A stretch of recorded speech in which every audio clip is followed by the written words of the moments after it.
אני פרופסור קרוסיס, מנהל היחידה לנוירואימונולוגיה והמרכז לטרשת נפוצה בהדסה, ויושב ראש גם החברה הישראלית לנוירואימונולוגיה. אני גם חלק מהמועצה המדעית של האגודה לטרשת נפוצה, שזה חלק מאוד חשוב בקשר שלנו עם הפציינטים, בעצם הכלי הכי חזק וחשוב לקשר עם הפציינטים בנוסף למרפאות ולטיפול הרפואי. המחלה אין רק את החלק הרפואי, יש את החלק התמיכתי. הרי אנחנו, עם כל הכבוד לכל המרכזים של טרשת נפוצה, אנחנו רואים את הפציינטים מדי כמה חודשים במקרה הטוב. אז מה קורה ביום-יום? ופה זה המקום החשוב של האגודה של הפציינטים לטרשת נפוצה, שבה גם אנחנו חברים כיועצים, אבל היא קיימת בארץ, היא אחת מהחזקות בעולם, עם כמעט 5,000 חולים רשומים, והתפקיד שלה היא בעצם לספק את התמיכה היומיומית לכל הבעיות של הפציינטים עם טרשת נפוצה, לזמן אותם לכל מיני פגישות עדכון, לעשות סדנאות, לארגן לעזור להם בבעיות עם הילדים, קייטנות, הדרכות דרך האינטרנט, וזה, אני חייב להגיד שעושים את זה באופן נפלא עד עכשיו, דרך האגודה לטרשת נפוצה, וזה חלק לא פחות חשוב מהתפקיד שלנו של רופאים, נוירולוגים, מומחים לטרשת נפוצה או מרכזים לטרשת נפוצה. במסגרת הפעילות של האגודה לטרשת נפוצה, חלק מאוד מרכזי וחשוב זה לעדכן את הפציינטים. הרי כל כך הרבה שינויים קורים בתחום הטיפולי, שאי אפשר להתעדכן במסגרת הכמה דקות שיש או כמה שעות שמישהו נמצא מדי כמה חודשים במרכזים של טרשת.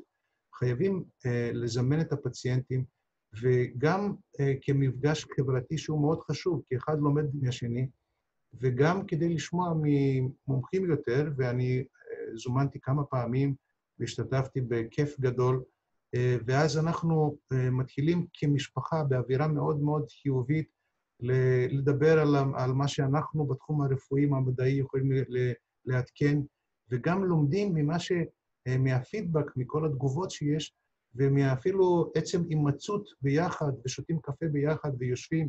אני חושב שזה חלק מאוד מאוד חשוב, וחייבים אפילו לחזק אותו, ולעשות את זה הרבה יותר, מכיוון שכל הגורמים מרוויחים את זה. גם אנחנו כרופאים, שמקבלים את כל הפידבק על כל באמת השאלות והבעיות שיש לפציינטים, גם ברמה החברתית, שאנחנו מתחברים יותר, במסגרת לא בהכרח בית חולים, וגם ברמה המדעית של העדכונים, עדכונים באמת שקורים כל הזמן. המדע מתקדם מהר.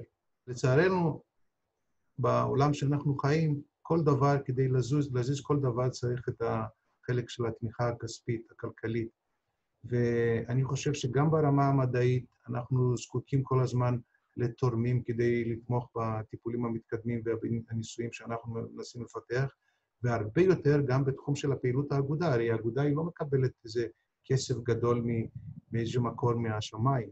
היא חייבת לפעמים את התרומות האלה כדי להמשיך את הפעילות, וכדי לעשות את כל הפעילות הקודש שיש למען הפציינטים.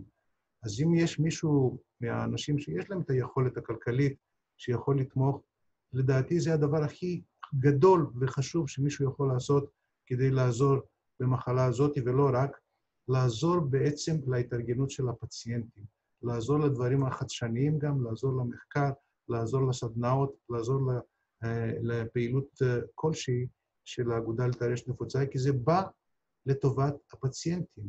אם מישהו רוצה לעזור לפציינטים, הוא חייב למצוא דרך לתמוך כלכלית במידה שהוא יכול. לכן זה מאוד חשוב, זה חלק מאוד חשוב. אז אם אנחנו נראה בעצם את החלקים של הטיפול המתקדם לטרשת נפוצה, החלק הראשון זה בעצם החלק הרפואי, כולל המחקרים החדשניים שאנחנו יכולים לתת למחלה.